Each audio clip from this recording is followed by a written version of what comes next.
All right, welcome to another Pro Football Doc Sports Injury Central podcast here. Love the off-season podcast because I can bring on guests.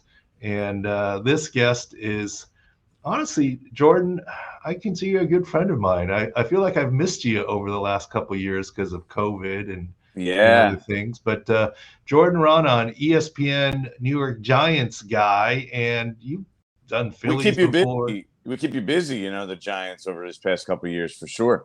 Yeah, and I got to say, I got to rehab my image with Giants fans. The only fans that hate me more, actually, your fan base. You covered the Eagles The before Eagles, yeah. and the Jets. Those are the two that I think hate me most Why? because What's the impetus of it?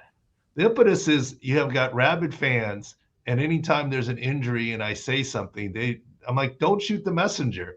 As Yeah. as I've said to more than one general manager when they've gotten mad at me, I'm Paul Revere. I'm not the British. Okay. I'm just telling you the invasion is coming. I'm not the one doing the invading or the hurting in terms of, but Eagles fans, Giants fans. Look, last year, Giants have held a distinction recently over the last few years. There's some stats of average man games lost that's out there. And the Giants have been up there. And last year, your wide receiver room was like gone. Yeah. You're not kidding. But you know what? This isn't the first time. I remember, I guess it was the year that Odell eventually shattered his leg, like 2017. In one game, it was Odell Beckham, Brandon Marshall, Dwayne Harris, another, it might have been Victor Cruz, all in one game got injured. So the wide receiver room has been a problem. And Sterling Shepard, obviously, he's been a regular now. I'm interested to hear from you. The probability of coming back and being the same player after back to back, essentially Achilles knee injuries. Yeah, here's the deal in general. First of all, that's how it happened with me on the sidelines in terms of multiple injuries. There'd be nothing going on, and then a 2 minute span, three people would go down, right? Right. And this is actually why, and very few people know this. You know this, but teams travel typically with three doctors. It's not just one guy. I mean, there's a Mm-hmm. primary care guy, me, and usually another second orthopedist because it can happen in waves very quickly. And what happens? It's not like they postpone or pause the game when I go inside with somebody, right? Yeah, So, exactly. et cetera. And this also happens now in our war room. We got all the TV set up with the about 10 different people in the room. Each one has a game.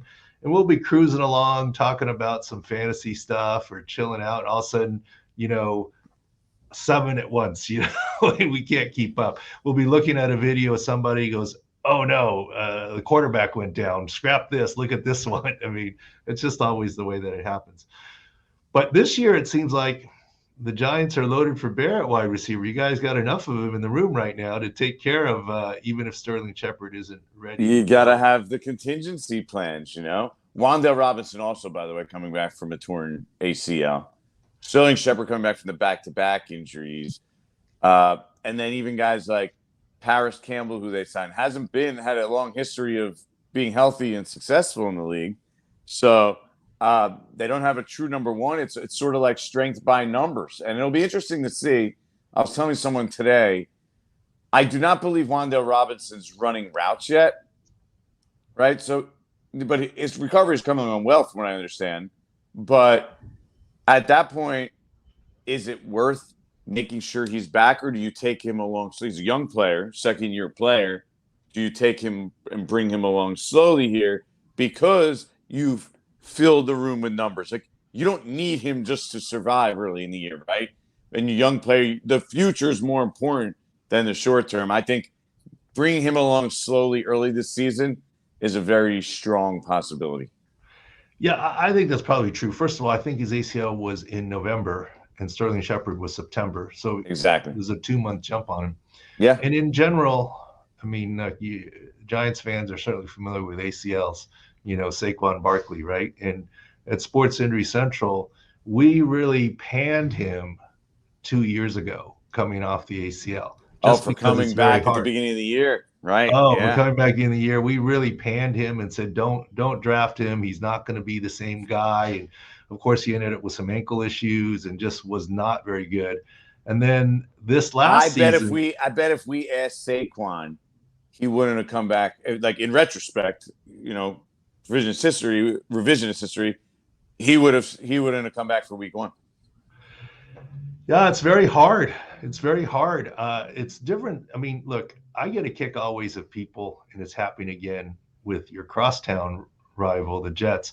Breece Hall, look at how great he looks on video on a practice field. People don't understand how great these athletes are. And when they're on the practice field like that, if you can still see a slight hitch, that's a big deal when it comes to game time. And the slight hitch is still there. He's doing great. But that was the same thing with Saquon. It takes a long time to get close to 100%.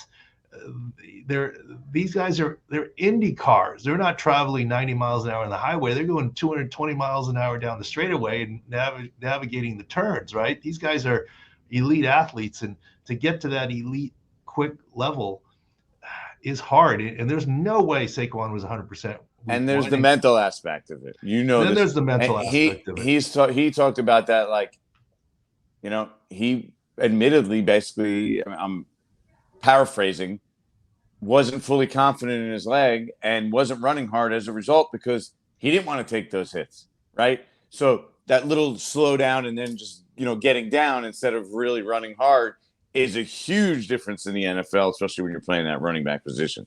No question. And, but this is also why going into last season, we were very high on Saquon. And I kept saying it, and everyone was saying, I'm done with that guy. No. It's the second year back. You want to buy into year 2. Yeah. Yeah. Right. And that's, the website Sports Injury Central, we do some picking. And that was, one of the easy futures calls, which is over on Saquon Barkley yards for the season. That was easy, right? He had a very nice season. But let's finish up on Saquon. Hold on. Adrian Peterson ruined it for everyone, right? Because he's the outlier. He was so good, came back so quick that everyone's like, well, Adrian Peterson did it. It's possible. Yeah, but that's the unusual circumstance. That's most certainly not the norm. No question. And remember, he didn't do anything in preseason. And Adrian Peterson's unique, right? He's a unicorn. He's a guy who can one cut downhill straight ahead and have power, but also dance, right? Yeah. And that year he was more one cut, let's have power, and changed his style of running a little bit. Did extremely well. What got lost in that year is, I believe, number 25 for the Chiefs, Jamal Charles, came off his ACL that year and had 1,500 yards, right? I mean, But Jamal Charles is a 1,500-yard back. Adrian Peterson's a 2,000-yard back. And there was something in the water that year, but they're still a little bit outliers. But let me tell you, Jordan, Adrian Peterson is not my quickest return at all. I've always talked about, and I don't know what it is in some of these athletes, there's a women's soccer player. And soccer's harder because you have to go 2 ways, and it's not set pieces. Like running back, okay, the play, you run like a bat out of hell for 4 or 5 seconds, and then you regroup. Soccer is both ways.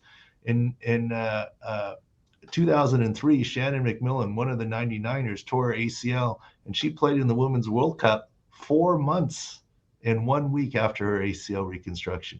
Was on the team and played. Wow. Yeah, that's crazy. So to me, that's the fastest. I thought you were going to say Phillip Rivers, by the way. That's where I thought you were going. Well, Phillip Rivers fastest recovery. Didn't he tear his knee and like in the playoffs, and he was back by the start of the next season? Didn't miss a single game or snap, really? The reason why I don't say Phillip Rivers, and I love Phillip, just saw him a couple of weeks ago, is that he tore it in the last game in the history of the RCA Dome. And played the next week in the AFC Championship game against the undefeated Patriots in his actually one and only AFC Championship game with the brace. Then has surgery, and then 100 days later participates in minicamp throwing, and then plays the whole next season. Actually had his, at that time, highest quarterback rating ever. But I love Phillip, but he's not exactly fleet of foot. Yeah, it's a little, I mean, he's not the exactly running and cutting like most the other the field joke players. Yeah.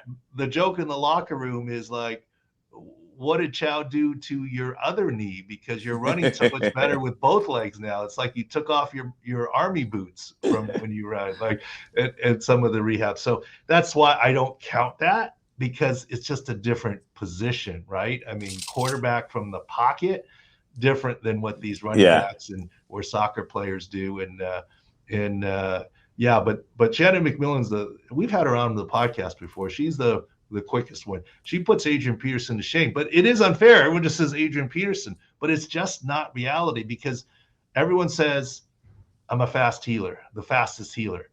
But you know what? You cannot speed up biology. When you put in an ACL graft, it needs to cell by cell grow in and become your own tissue. It's a scaffold.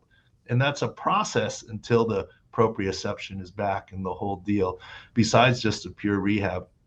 But since we're talking so much Saquon, and we'll come back to your Giants wide receivers in a second. Okay. What do you think? The contract going to get done?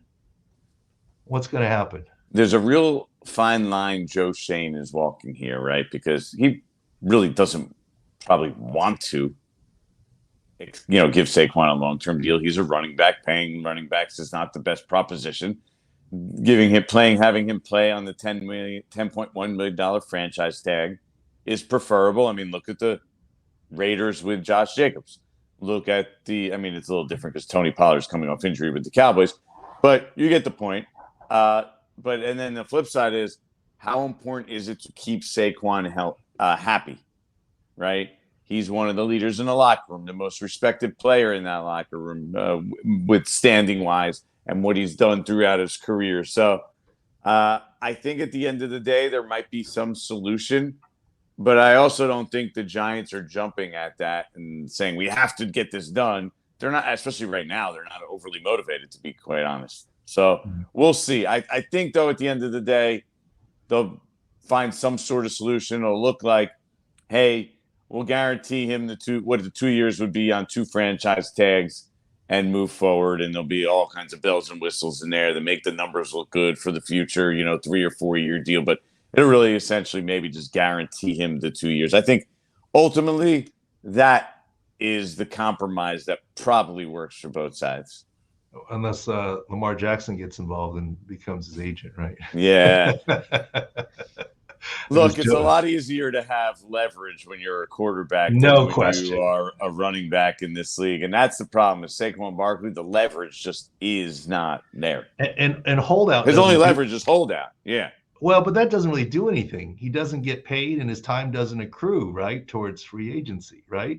His only leverage is holdout, and the point isn't okay this year, next year, whatever. It's make the Giants' life miserable, right? That's his leverage. How miserable can I make them? The Giants are basically throwing in the towel on the season if they don't have Saquon. He's one of their best players. They plan their roster. I mean, they're running backs right now. Let's say Saquon doesn't play. Their running backs are Matt Breida and Gary Brightwell, and a rookie 4th-round pick in Eric Gray. And their wide receivers, while they have depth in numbers, they still don't have a true number one. Do you think they want to enter the season? Do you think the Giants are planning on Saquon Barkley possibly not being there? Yeah. I hear you, but they either got to get a deal done right now, or they can't get a deal done for. That's the hard part, right? There's a month. There's almost a month left. Let's see where they say deadline spur actions, or did I get that backwards? I think I got it right. Deadline spur action. So yeah, no question. And I don't know that would work for Saquon, and I don't know that he would do it. I'm surprised more players don't do a hold in. Okay, I'm here, but if you got me the contract, I'd play through this shoulder injury. But since I have no guarantee, you can't say I'm not injured and I'm going to sit out. If at least you're there. But not signing the franchise tag. Yeah, it's different for Saquon. He's got is different. The franchise tag, not signing the franchise tag allows him to not show up and not get fined. So as long as there's no deal, why am I going to go practice and potentially risk injury I could just not show up as long as I don't sign it. At some point, it'll reach they'll have a come to Jesus moment where they'll have to make a decision. But in the meantime, especially in the spring, your running back doesn't need to be there in the spring. A running back who's already played in the offense, that's not necessary. In the meantime, it makes sense. Let's just not even sign the franchise tender, and that's where they're at right now. Gotcha. Well, to answer your wide receiver question, Sterling Shepard and Wan'Dale Robinson, I have more optimism for Sterling Shepard than Wan'Dale Robinson. And you're going to say, wait a minute, Sterling Shepard's coming off the 2 injuries or, pseudo back-to-back and so forth. Here's why I say that. Number one, Sterling Shepard has a 2-month head start in terms of timeline. Number two, yes, I get he's coming off the Achilles, but his Achilles really should be pretty good by now. And, we see good return from Achilles nowadays. But here's what I usually say about injury. The reason why I had confidence in Saquon coming back year 2, it's very, I won't say easy, but it's been established to be able to get guys back to the same level a lot of the time. It's hard to get someone back to a higher level after an ACL. So that's why Adrian Peterson came back. So he was that guy, and he was just coming back to that same level. If he'd never been that 200,000-yard rusher guy, to see him do that would be very, very hard. Sterling Shepard has more experience. Wan'Dale Robinson still needs to grow in the league and so forth. This is why I really dislike, look at all the wide receivers that were drafted in the NFL last year coming off of ACLs, for the 2022 season. None of them really did much of anything, right? Because you're asking that college kid to recover from injury and jump a level of play. You need Wan'Dale Robinson to jump a level of play in the NFL. He really hasn't shown a lot yet. And so this is why with the timeline and everything else, you're right. They may take it slow with him. I'm more optimistic on Shepard than I would be on Robinson. But I'm not saying I'm overly optimistic on Shepard. I mean... Yeah, I think the Giants have this approach on Shepard, actually, is that they have the approach, anything we get from him is kind of a bonus, right? Yeah. Because for those 2 injuries, plus really a history of injuries the last 4 or 5 years, I think they're like, okay, well, if we get something, it's a bonus. In the meantime, we have other guys here that we are confident can play. Yeah, I mean, to me, Sterling Shepard's a pretty good late season stash, in fantasy kind of deal as you get into the lower rounds. And, the most famous example recently, and Odell Beckham, by the way, I've got good optimism for a good year because he's like 18 months from that Super Bowl ACL tear. Right. Actually, I got something on Shepard in a second. I'll get to it in a second. Yeah. And then the final. And remember when he was with Cleveland coming off the ACL, I was like, he's not ready to go week 1, even though he looked good in video, and he wasn't. And then he admits he returned too early and didn't do too well. We said late season is when he's going to round into form, and everyone thinks that Sean McVay and Matthew Stafford revitalized his career. Well, maybe, but it was also late season, right? I mean, that's when he rounded into form and made that Super Bowl run with the Rams. And I think he can do it again now in Baltimore because he's 18 months. But anyways, tell me your nugget on Shepard. So I thought this was pretty interesting. I've never really seen this before. You tell me how rare or not it is. So Sterling Shepard's a beast. He's just a guy. He loves to play football. He's just a guy that is very into football, right? And working. So before he even had surgery, he was essentially working out and lifting on the knee, right? I'm not talking like heavy stuff. I'm talking just like squatting and stuff, I guess, to keep the areas around it strong. And it's almost like he didn't even feel that bad after it happened. And it was very awkward to see. It's like he was walking around. Not that usually guys can't even barely walk around or move. I'm talking like 2-3 weeks after the injury, right before he had the surgery. It took a lot of times they take a little time before the surgery, the swelling down. But he was actually in the gym working out before the surgery, and I found that unique. Well, not that unique. No question. I don't know Sterling Shepard. I believe you totally that he's a beast, and I'm not shortchanging him. But first of all, not all ACLs are the same. We say ACL, but it's always what other associated damage, right? Right. And so maybe he was more isolated. Maybe he didn't have the bone bruise or meniscus damage. We'll see. But it's also very common to do prehab, right? I tell people all the time when they come into my office, if they come in the office, their knees stiff, swollen, they can't move, I go, then we're going to insult it with surgery, and it's going to be even harder for you to rehab and move. The time to do surgery on an ACL is when the player or the patient actually starts thinking, maybe I don't need it. My knee's feeling pretty good. That's Right. the time to actually do it. Now, is that in 1 day or 3 days or 3 weeks? Don't know. So prehab is a known thing to try and get back, and there are ways to do that. So I'm not that surprised by it. Does it set the stage for an easier return? Well, it does from the point of view, an easier recovery from surgery. But of course, it's also a little bit later surgery, right? As you do the prehab. So Right. It's probably a net slight positive effect, neutral to slightly positive. Remember, you can't speed up biology. I think Sterling Shepard can be very productive second half of the season, right? First half, you're right. Let's see what happens and what the team says, and that's just the healing thing. What other injury you want to go? How's it looking for Darren Waller? I get a lot of Darren Waller injury questions. I mean, he looks like Darren Waller. Like, it's spring and they're running around in shorts, right? And the guy's a physical specimen. He's big.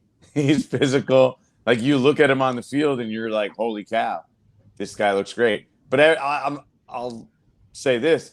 Every year I watched Evan Ingram run around in shorts and shoulder pads and without a helmet. And I thought, oh my God, this guy's going to kill it this year, every year. Right.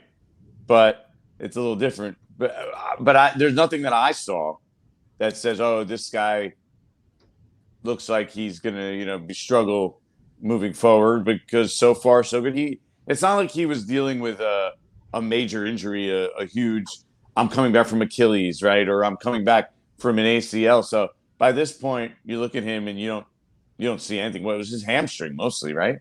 Well, it was a hamstring issue, and then by video, we indicated there seemed to be in season an MCL issue. Later on, the team talked about it being an IT band issue. The bottom line is, I think that's one of the cases where a team was what I call hiding behind health.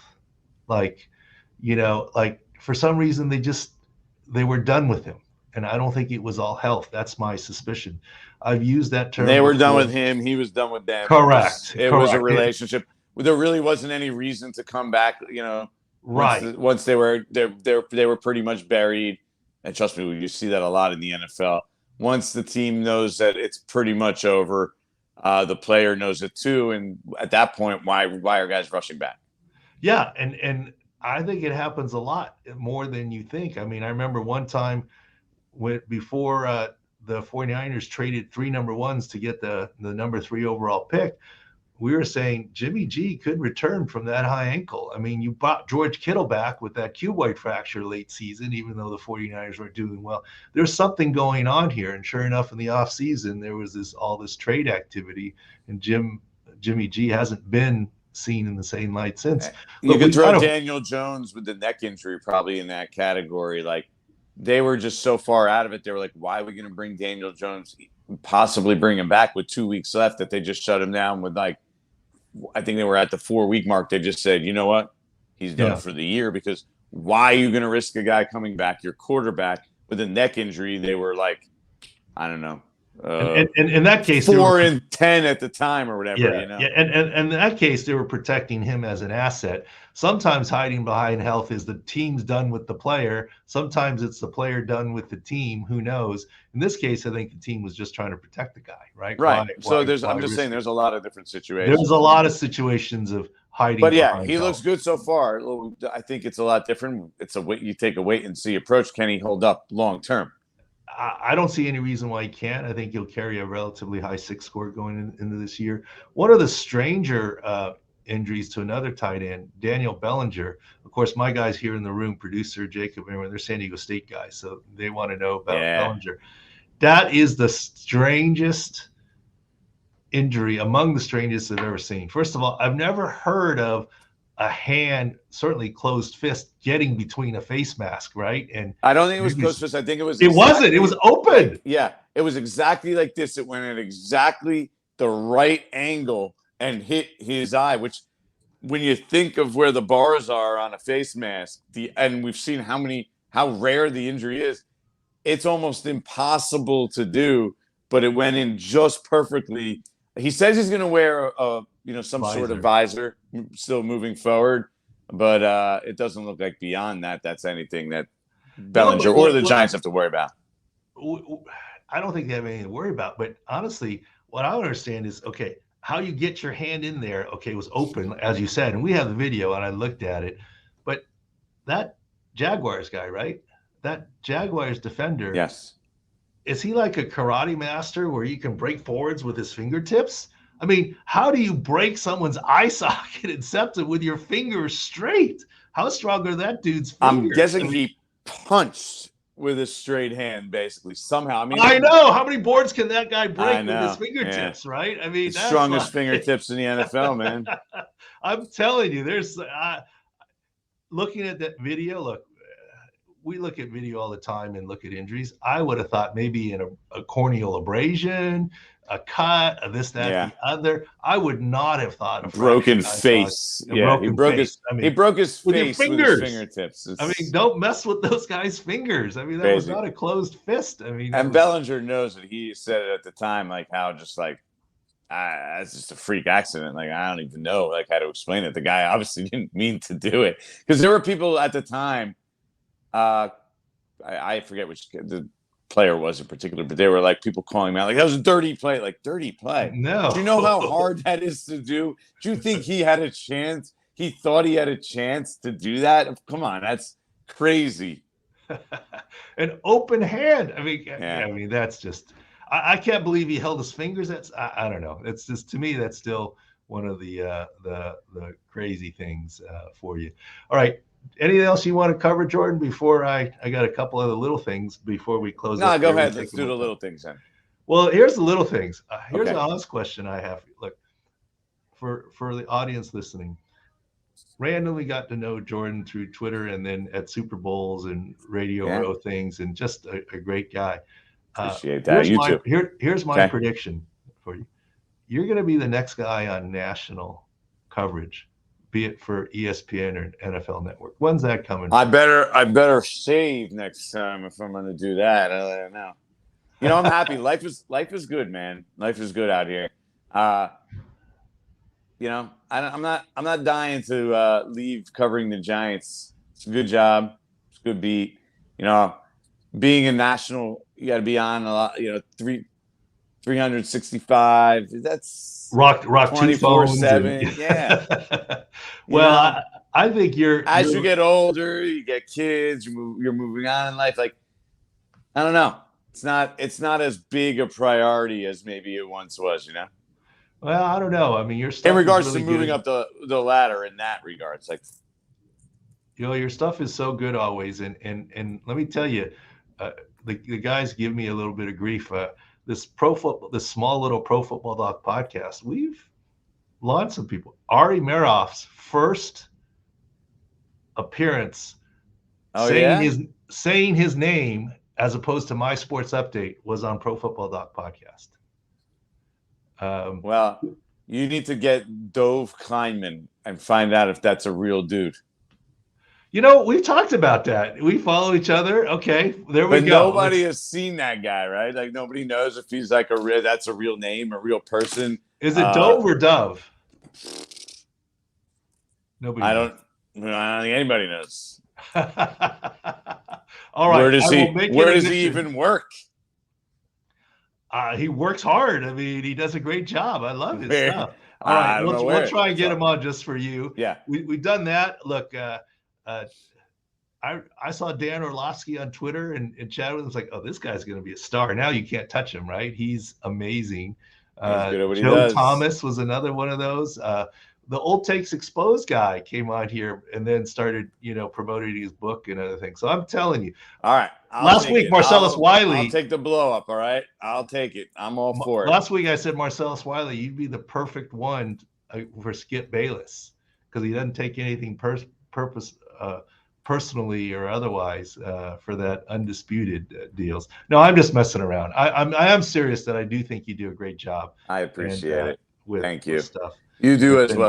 When anything happens on the Giants, I always check in with you, see what you think. I respect your opinion greatly. Obviously, it's a thankless job you do because you're right on 99.9%. But that point, when you're wrong on the 0.1, people like to let you know about it. But, it's always the way that it goes, right? No different for you in reporting. You for 10 years, you haven't gotten anything wrong, and the one time exactly. No, it's true. It's true. People still bring those up. I mean, I could tell you the one or two that people bring up every from 8 years ago. It's like, God. Eh? Well, mine isn't from 8 years ago, so and I've had enough that I probably can't remember them all. But fans remember. But the only good news now is I feel like anytime someone really comes at me, first of all, I don't really see a lot of it, right? Because there's a lot of back and forth. But yeah, me too. There's always someone else, which is a good thing. Yeah, it's always someone else that comes behind. You can tell when someone's new. Like, are you new to this? You get people, what are you talking about? You weren't there. You didn't examine him. You can't diagnose them. And then I used to have to explain what I do, right? I mean, now, someone else comes in behind and says, do you not know what he does? This, that, the other. And when I'm wrong, then someone comes. So I appreciate the Twitter followers and fans. I don't really do any replying to any of that stuff. They kind of do it for me, and it's actually kind of fun. But this year we got some new things, and I'm sure your Giants fans will love it. Sick insights, quick twitch, up arrow, down arrow with scores, and for fantasy and for Giants, and of course we're doing the field views and so forth, and Sports Injury Central. And we are going to announce for the site a little bit of a freemium model. Most of our stuff still completely free, but some of the higher end stuff like the field views. But Jordan, you're a guy. We'll give you a little subscription to that. All right. I'm on top of it. I mean, it's not even that expensive, but your big budget can afford it. But we'll give it to you. You're a podcast. There's a part gift instead of a T-shirt or a mug. All right, give you a free subscription to that deal. Anyways, Jordan Raanan, thank you so much. Follow him. He is the Giants guy and a good friend. Thank you for coming on. We'll take a quick break and come back for part 2 of the Pro Football Doc Sports Injury Central podcast. All right, welcome to part 2, Sports Injury Central Pro Football Doc podcast. We got Jacob and Taylor here, bi-coastal now, and Jordan's good. I like Jordan. Yeah, he's just a good guy. Challenge accepted, Jordan. I have DM'd Dov Kleinman. There you go. I think I have his email too. I don't know. We'll reach out and see if we can get him. I thought about it, and Jacob's like, I don't know. It's like, okay, challenge accepted. Now he's the elusive one. Now we have to get him. Exactly. Yeah. Well, yeah. I didn't know what we were going to talk about with him, but I guess we'll just talk about him and what he is, if he exists, where he's reporting from. I really plan what I'm going to talk about anyway. Sure. Not really. Look, we got the other one, David Bin, first time ever podcast was here, and he broke the Pamela Anderson story here. So we got Dave Bin back. He's a legend. Yeah, we're supposed to have the golf tournament with Danny Woodhead. I reached out to Danny. You know what Danny said? What? He said, dude, can we plan it when the weather gets bad out here? I don't want to come out there during the summer. Yeah, The weather's he said good that right last now. time. He said that last time. We do have. Well, you got to remind me during the season. I mean, I don't remember. Then we'll get him out here. It hits the NFL season. It gets a little cluttered. You're right. Yeah. Well, if it's cluttered for you, I mean, yeah. Pro Bowl week maybe we'll target something like that. Sure. Oh yeah, something like that. Cool. All right, let's go. There's still lots of other things going on. Yeah, I wanted to give a little plug for the preseason preview. We're hard at work, cranking that out, looking at the injuries that from last season that are going to carry over, looking at offensive line groups that are kind of banged up compared to others going in, and definitely talking to Jordan Raanan. We might need to have a phone call with him, see what the depth chart's like at wide receiver.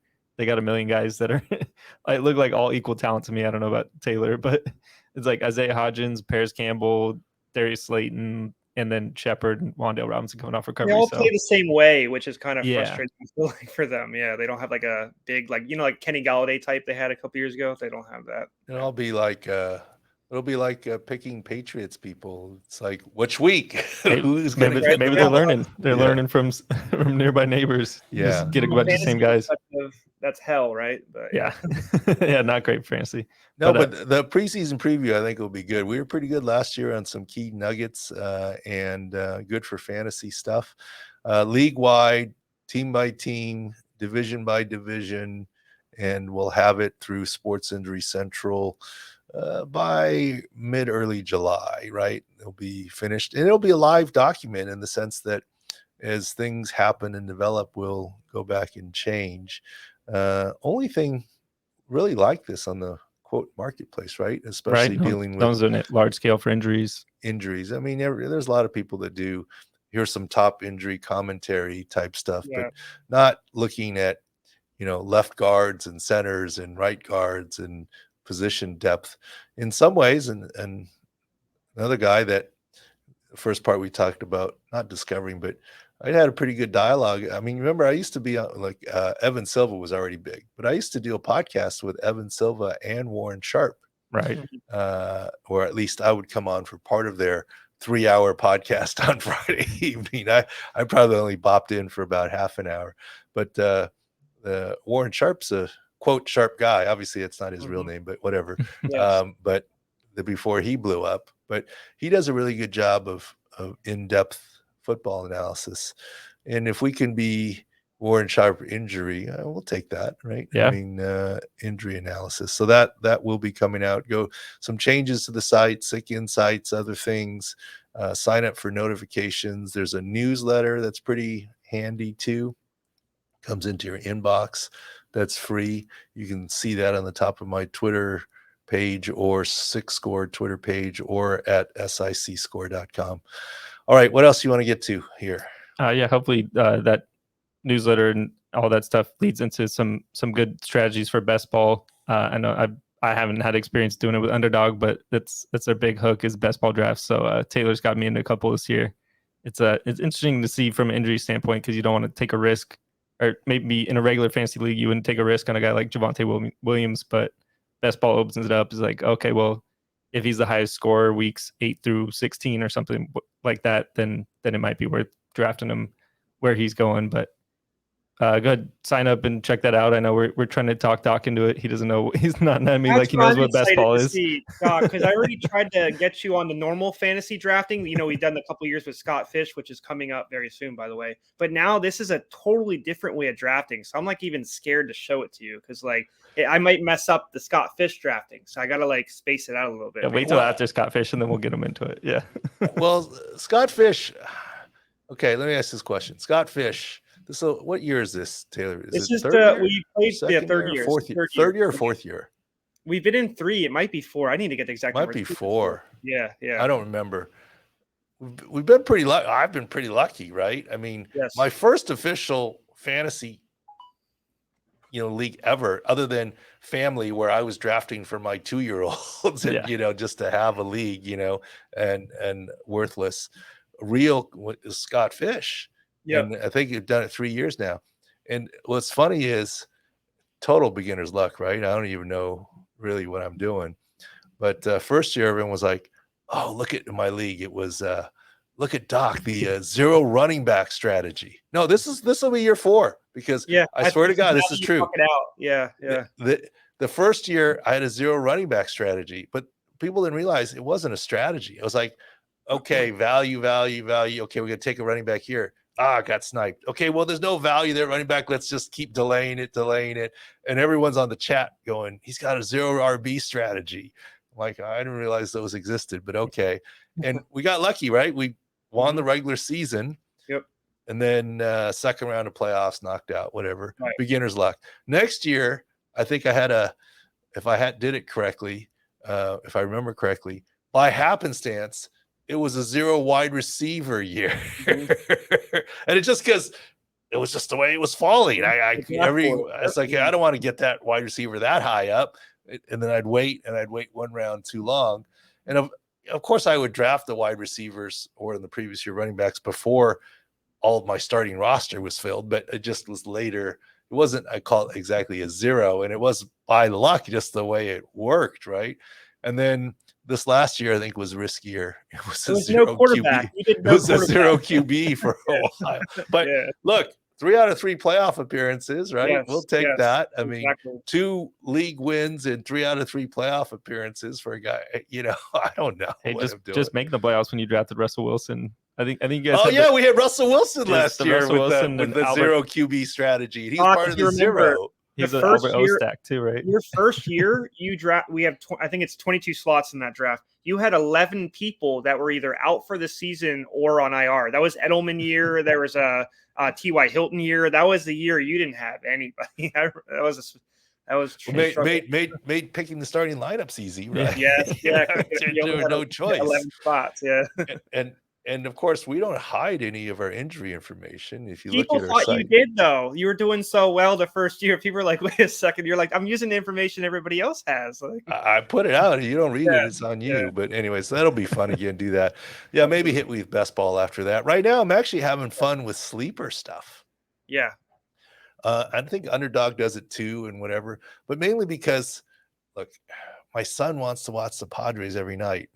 The wife is into it. The daughter's into it. I mean, I like the Padres. I want them to win. Okay. Right. But day in, day out with 162 games, you root for them to win, but it just doesn't seem as meaningful. Although they blew the last 2 games with the bullpen.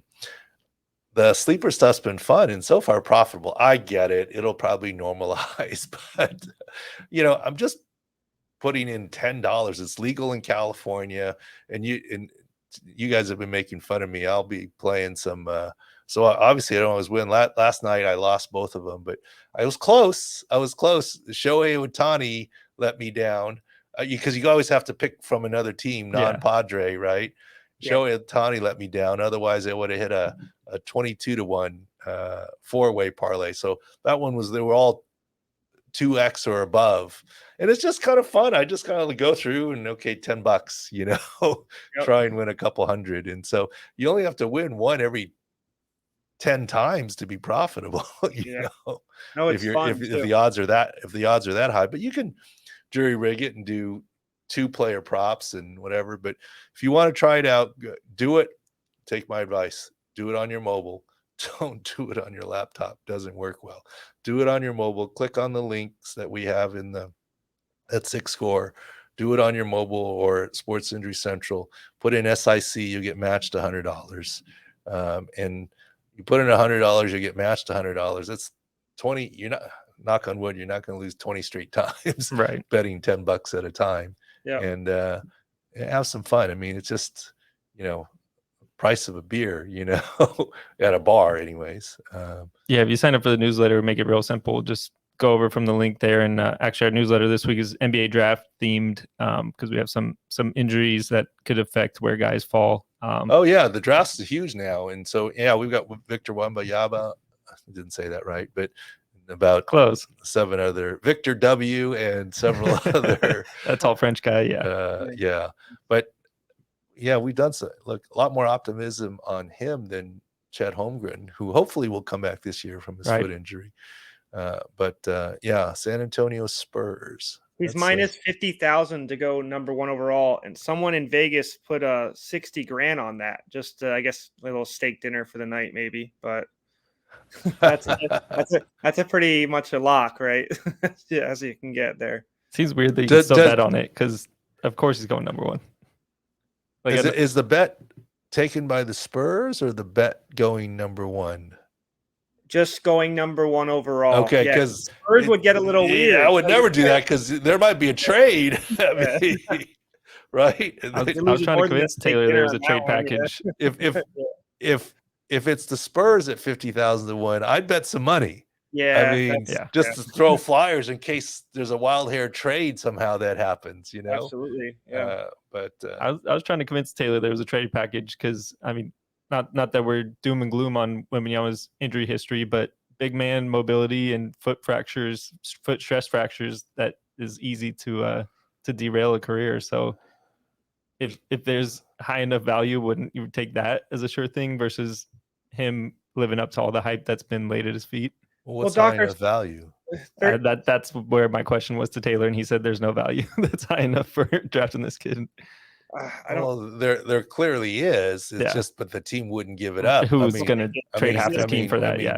Jokic, no. That's what I mean. Jokic and Murray, no. There's people that are untouchable, definitely. I mean, LeBron, no. You wouldn't even trade him for him because it's just he's 1 or 2 years left. I mean, the Thunder have like 7 first-round draft picks in the next 3 years, so maybe they can sprinkle some of those in with some key players. But I don't see any.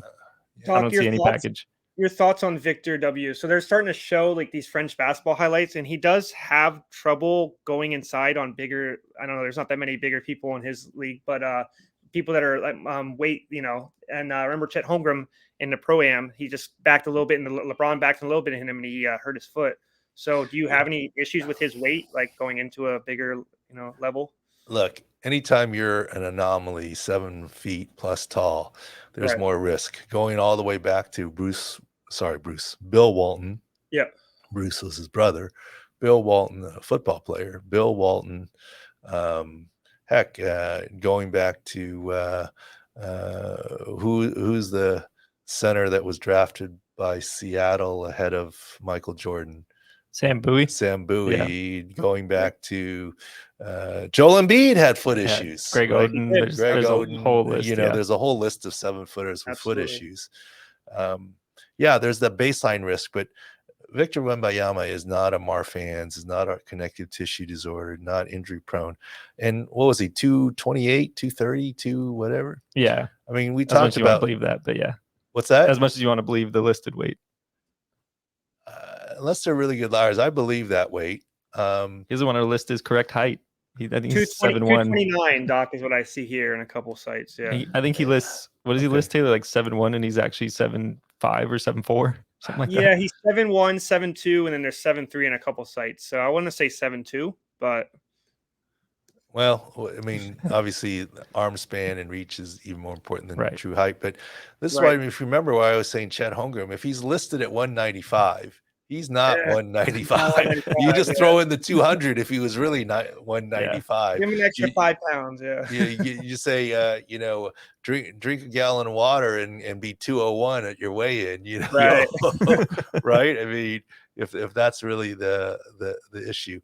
And obviously, unfortunately, Chet got hurt. But the other thing is, too, you don't sleep on this. I'm no expert, but the European basketball is different. It's not American basketball. It is not Gonzaga, Chet Holmgren, and whatever. It's rough and tumble.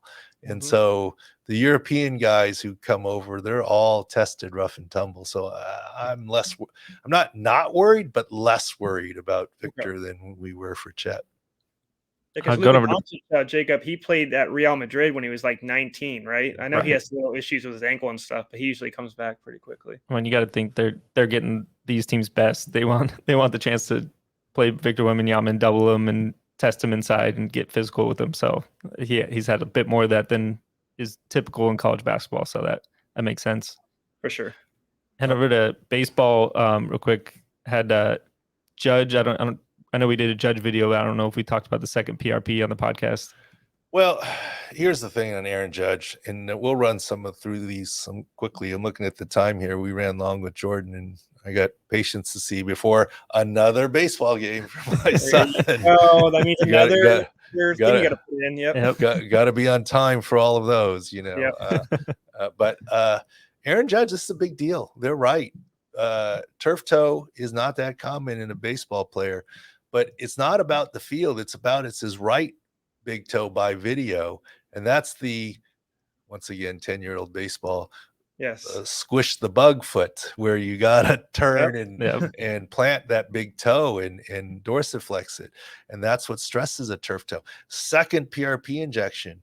I mean, you're looking extended absence at this point in time. Yeah, I think All-Star break is the make or break that we're kind of looking at. If I were an Aaron Judge owner or Yankees fan or whatever you want to call it, fantasy, and you said, look, Aaron Judge is fine after All-Star break and 100%, would you take that? I'd say yes. 1,000%. Yes. I would take that, right? So that's sort of the target. But I do think he's coming back this year and we'll be fine. I don't think it's surgical, but 2 PRP injections. This is, another 2 weeks at minimum, and then 2 weeks of ramp up. You're already to the All-Star break at this point in time. Yeah, we'll be tracking Judge and more Tristan McKenzie, guys like that. Those are all in the insights on our homepage. So if you want more, you can head there. Yep. Piece of the week. Anybody outdo Patrick Mahomes responding to Jamar Chase? I mean, he reminded him who he is. Yeah, I mean, look, I don't know. Aaron Judge stayed in the game after that turf toe. So, I mean, whatever. That's a couple weeks old now. No, I think it was great. I think it was fun. Jamar Chase meant no harm by saying Patrick. He's just defending his guy. And Patrick Mahomes, that's who. It's just fun. But, I mean, that tells you these guys look and know what's out there. And I was going to ask this question to you, Doc, because this is your time period. I would think, well, how does this stuff happen without social media? Like I know some back in the day they used to send each other stuff, pranks and stuff. They send stuff in the mail, but this interaction would have never really happened, right? In a couple of years ago. Not the same way, but now everything's so instant, right? I mean, boom, Twitter and everything's so instant and it gets amplified. And it used to be you could say all sorts of things on local radio and be a little braggadocious or challenging, but now you do that, boom, it gets to the other city, and it's I would say it's a normal question to show your phone. Hey, did you see this, Patrick? But it happened. I mean, I remember my boy Junior got in a little trouble once at a Miami Dolphins booster club dinner, basically, and he was with the Dolphins and coming back to play LT and the Chargers, and the question was, how do you stop LT? Mm-hmm. And he said something off the cuff. It wasn't meant to feed him full of something or another, and it got blown up because someone had a cell phone and some media, but it wasn't quite social media, but it caught a little fire. And of course, but LT was just laughing it off, playful. I mean, it wasn't anything bad, but yeah, people do have some fun. I mean, they found different ways of doing it. I mean, not to tell Junior stories for real, but like there was a local station that would come do shots outside of the Chargers training room, live from the Charger facility. And it was a tradition. Every time Junior went on, no matter if it was week 1 or week 10, it was always the head athletic trainer, James Collins's birthday. At the time he was in his 40s, but he would say, it's his 50th birthday today. And I think he had about 5 of those. And then the whole rest of the week, everyone would be wishing James Collins a happy birthday and happy 50th, and he'd look at him, whatever. And the reason why he did that is because he was getting treatment with James Collins. He got called outside to do this 5-minute interview. So he's just popping his head. Popping his head. And you guys, I think we talked about it. Maybe we didn't. We got to get Tim Dwight on. We've never gotten Tim Dwight on. I don't think we have. On. Yes. Yeah. I mean, one time Tim Dwight checked himself in the hospital and they wanted, he had an issue. We'll talk about it with Tim. They said, you want an alias? And he said, sure. And what's your alias? David Chao. So patient David Chao, Dr. David Chao. Thanks for ruining my health history record, Mr. Dwight. Well, we'll get Tim Dwight on here, et cetera. So shenanigans always existed, just in different forms. Right. Different forms, yeah. All right. Thanks for watching. Thanks to Jordan Raanan. Enjoy Florida. Enjoy summer. It's finally sunny in San Diego. Yes. Yeah, it feels good. I know. It's raining here, so I actually left at the wrong time. Maybe it's you. It's hurricane season, yeah. It's perfectly nice here. Maybe you need to stay in Florida. I think so. All right. Thanks for watching. And check out Sleeper. Trust me, SIC code and get the matching. Have some fun. Bet $1 if you want. I mean, it's kind of fun to just play around with it. And like I said, I didn't realize until you guys told me a couple weeks ago that it's legal.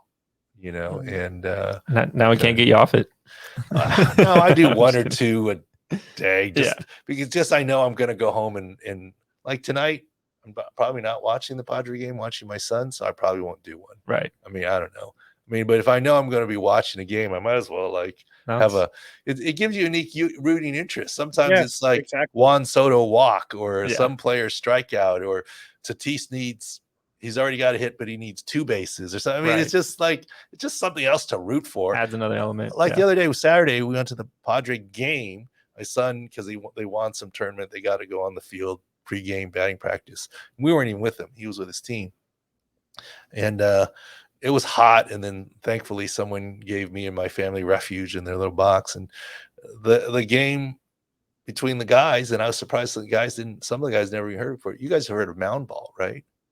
Oh, yeah. You roll the ball out, try to stop it on the mound. Yeah. And you take turns, you put in $1 every round or whatever, and get the ball to stop on the mound. And that was the most entertaining thing, the little $1 mound ball, because the pot would get big. It'd be like 5 or 6 in a row. There's 7 or 8 people playing, and $1 at a time, kind of deal. Game within the game. Yeah, I mean that's the way I look at Sleeper. It's the game within the game. It's something fun to give you some more interest throughout the whole game. Look, when the score is 8-0, but Tatis still hasn't gotten his second base, you have a big rooting interest. Otherwise, 8-0, you're like, whatever. So it makes it kind of fun, is all.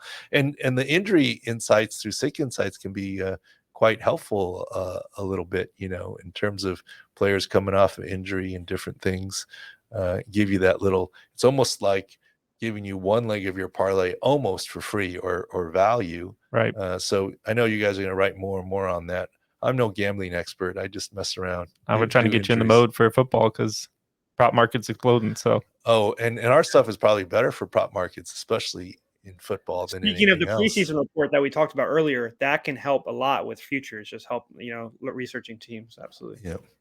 All right, guys. Thanks for watching, and we'll catch you next week. And hopefully it'll be Dov Kleinman or somebody else. We'll find him. We'll find him if he exists. Maybe he doesn't exist. No, I've spoken to him before. He exists. We'll see if he will. Good little Twitter joke. Yeah. All right. Thanks.